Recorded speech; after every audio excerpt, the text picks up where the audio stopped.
Dr. Craig, this study we're looking at is very timely with your book on the historical Adam. And very importantly, the findings support a speciation event that is right in line with the model that you spell out in your book. We'll visit that in just a moment. This genetic study reported in the journal Science has also been written up in the New York Times, which says, quoting, "As omnipresent as humans may be today, a team of scientists now claims that our species came very close to never appearing at all.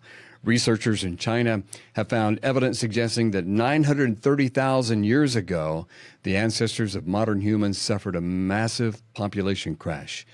They point to a drastic change to the climate that occurred around that time as the cause. Our ancestors remained at low numbers, fewer than 1,280 breeding individuals, during a period known as a bottleneck. It lasted for over 100,000 years before the population rebounded," end of quote. Let's start with the bottleneck. Bill, what is that? A bottleneck is a metaphor for a decline in the population as you go back in time. Think of the shape of a bottle, which is wide in circumference around the base, but then as you go toward the neck of the bottle, it narrows down.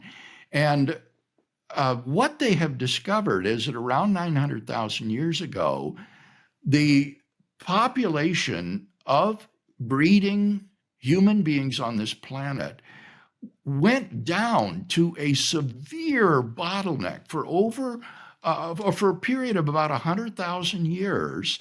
The genetic data indicates that there were less than 1,300 breeding individuals on average over that period of 100,000 years.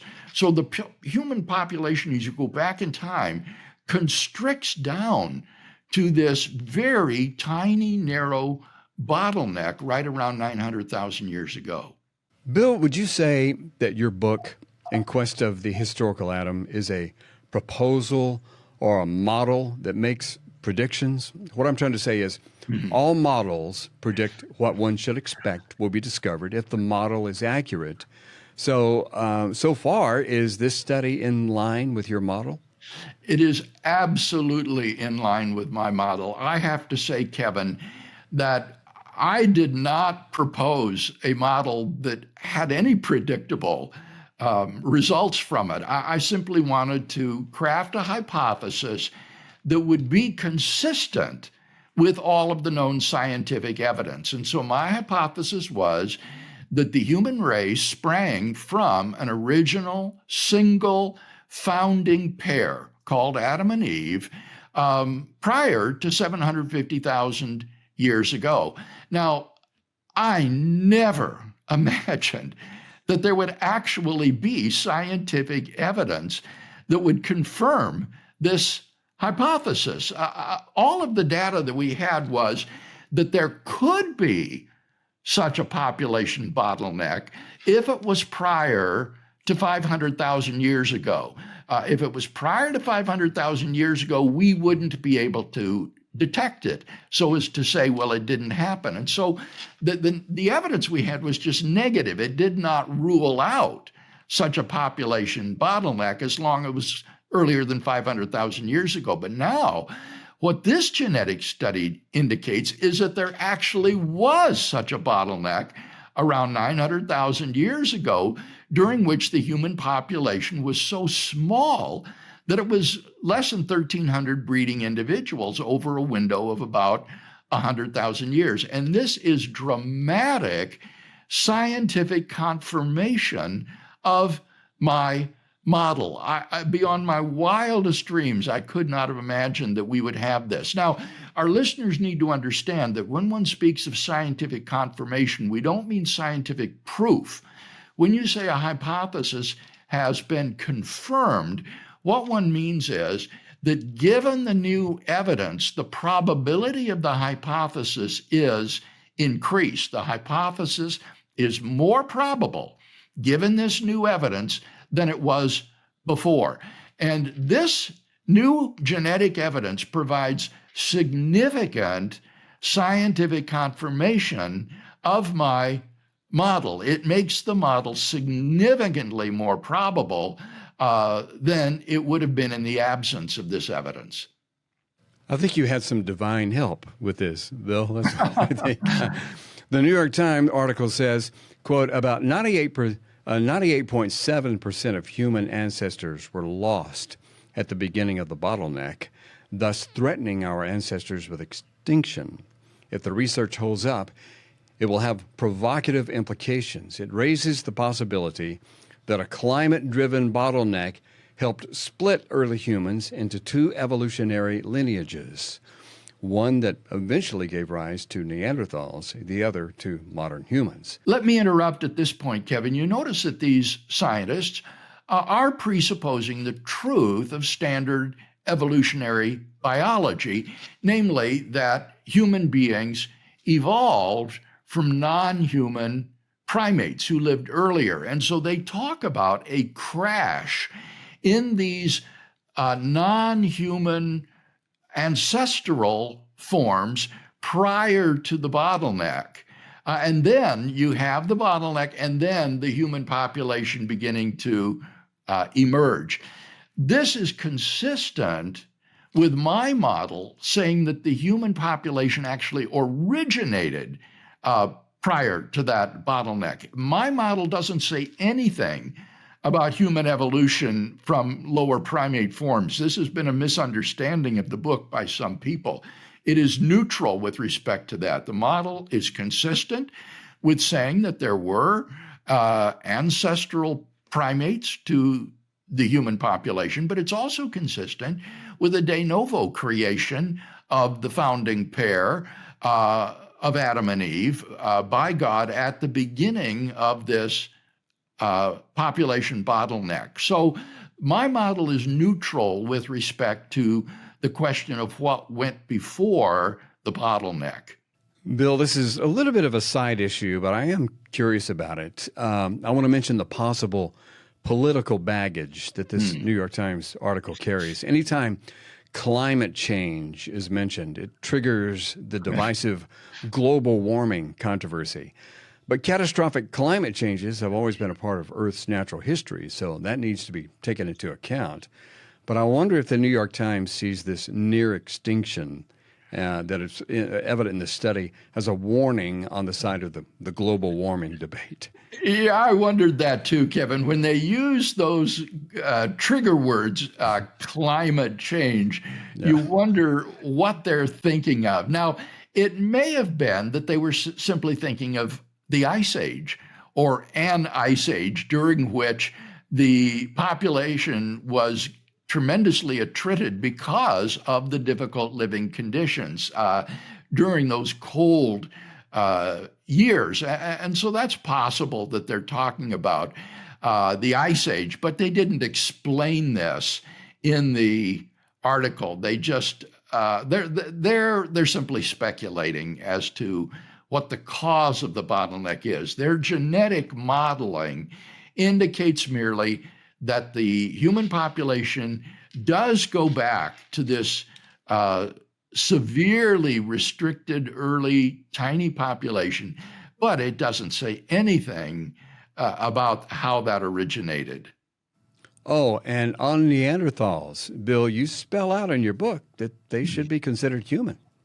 Exactly. One of the things that was so important for me in this investigation was the conviction that I arrived at on the basis of the archaeological evidence as well as the skeletal evidence is that Neanderthals were fully human, that they were our human cousins. They were just as intelligent as Homo sapiens, and therefore deserve to be called fully human. Indeed, some people think that because Neanderthals and Homo sapiens interbred with one another, and only members of the same species can successfully interbreed, that in fact they really were members of our species, that we're all one human species, and they would be just like a different race, perhaps, but nevertheless all fully human. The article continues, quoting, For decades now, scientists have reconstructed the history of our species by analyzing the genes of living people. By comparing genetic variations in DNA, scientists can trace people's ancestry to ancient populations that lived in different parts of the world, moved around, and interbred. They can even infer the size of those populations at different times in history.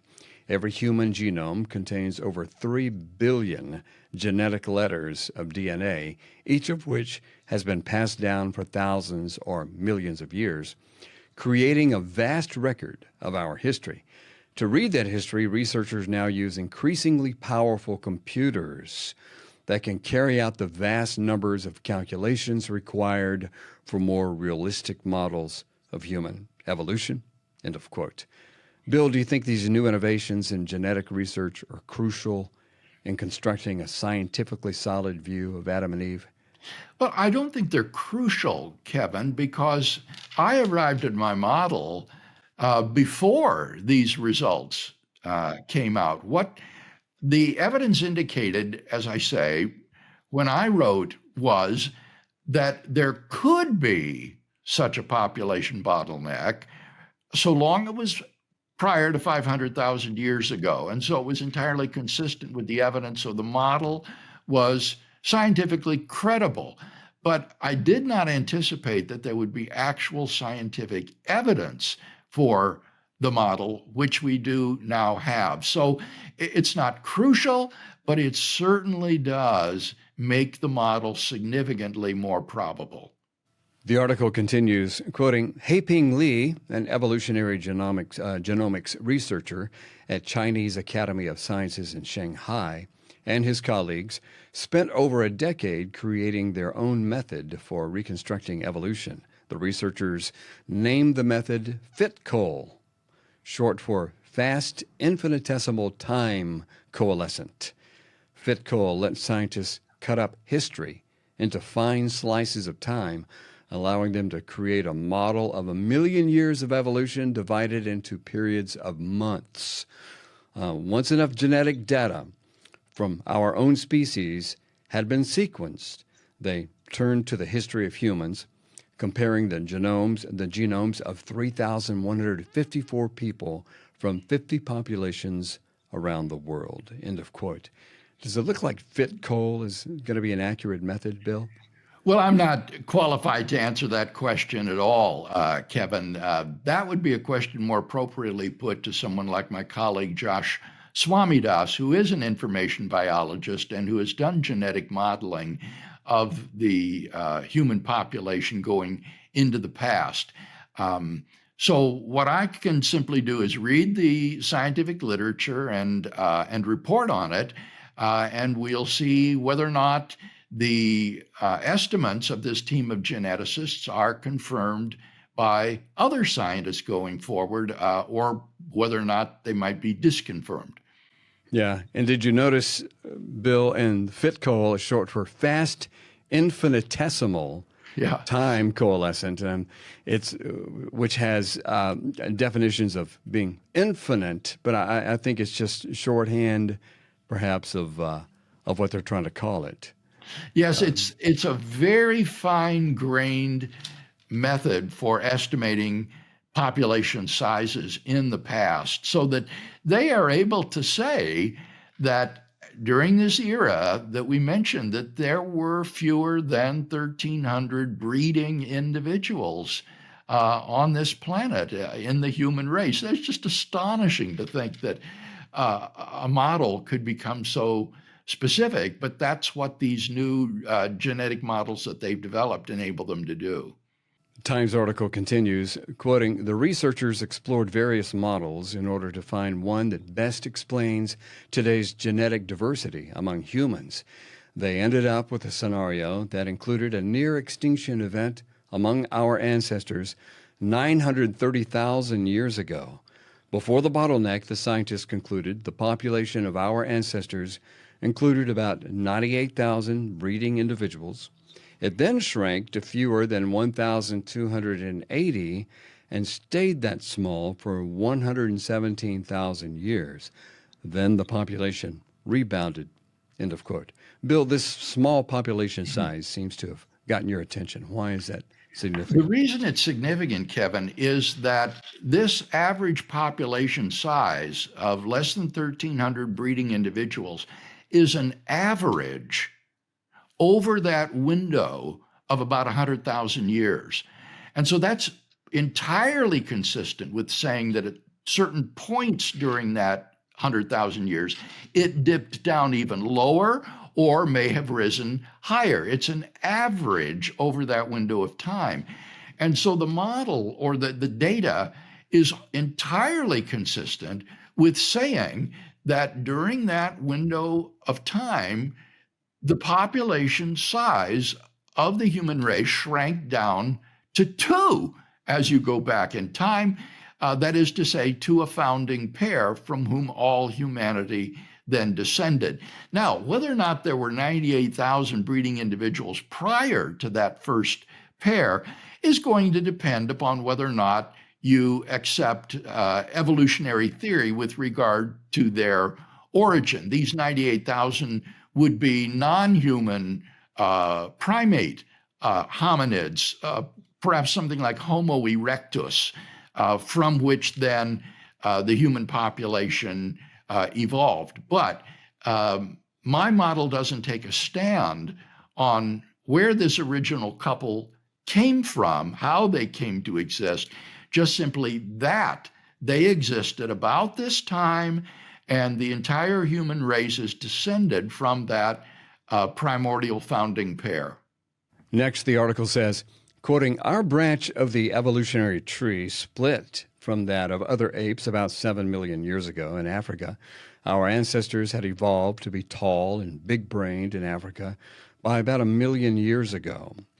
Afterwards, some of those early humans spread out to Europe and Asia, evolving into Neanderthals and their cousins, the Denisovans. The Denisovans are first mentioned on page 276 of your book. Bill, let's revisit them." Well, let's back up a moment here. Again, they're talking about pre-human evolutionary theory here, things like Australopithecines and other advanced primates. For all we know, these lineages just all died out and became extinct. We do not know that the original founding human pair was an evolutionary product of these individuals. They might have been, but we don't know. So that's what they're talking about over 1 million years ago in Africa are these pre-human hominids. Now, when you talk about Neanderthals and Denisovans, you are leaping forward in time hundreds of thousands of years. In Asia, Neanderthals diverged from another race of human beings called Denisovans, about which we know very, very little because scant remains of their skeletons have been found. But these seem to be three of the major groups of the human species: the Neanderthals, the Denisovans, and then Homo sapiens, to which you and I belong. And all three of these interbred with one another in the course of their history before the race of Neanderthals and Denisovans went extinct. Continuing the article, quoting, "After decades of fossil hunting, the record of ancient human relatives remains relatively scarce in Africa in the period between 950,000 and 650,000 years ago. The new study offers a potential explanation. There just weren't enough people to leave behind many remains," Dr. Hugh, one of the researchers, said. Bill, that's another thing about this issue. It's difficult to zero in on what ancient humans were like because it was so long ago and remains are relatively scarce. Oh, extremely scarce, Kevin. And it's interesting that they think this might be a possible explanation for the scarcity of human remains from this time, because there just weren't very many human beings on the planet at that time. Towards the end of the article, it says, quote, "Dr. Lee, one of the researchers, and his colleagues also drew attention to the fact that modern humans appear to have split from Neanderthals and Denisovans after their proposed population crash. They speculate that the two events are related. End of quote there. Bill, now let's get to an important finding in this study that relates to the model that you propose in your book. The study says the ancient severe bottleneck possibly marks a speciation event leading to the emergence of the LCA shared by Denisovans, Neanderthals, and modern humans, whose divergence has been dated to about 765 to 550,000 years ago. End of quote. Are they referring to Heidelberg man, Bill? Yes, that when I read this, I nearly came out of my chair. They say that associated with this population bottleneck may have been a speciation event, that is to say, an event which led to the emergence of the last common ancestor shared by Neanderthals, Denisovans, and Homo sapiens. That's what LCA means. It's the last common ancestor. And in the article, they identify this last common ancestor as Homo heidelbergensis.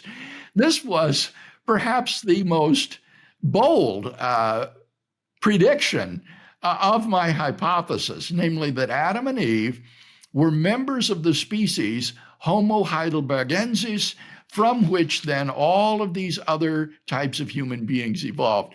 And so when these Chinese geneticists came to the conclusion that associated with this bottleneck was the emergence of a new species, Homo heidelbergensis, from which all the rest of humanity descended, I just could not believe my eyes, because this was dramatic scientific confirmation of my hypothesis concerning Adam and Eve.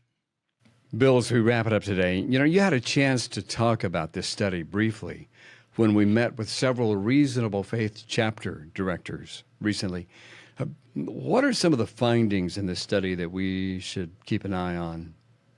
Well, I think obviously we will want to see whether or not other teams of geneticists confirm these results. When these studies are checked and the models are run again, do other scientific teams also detect this same bottleneck about the same time? Is there any evidence further for this being the origin of the species, Homo heidelbergensis? These are some of the questions that we'll be following the headlines on.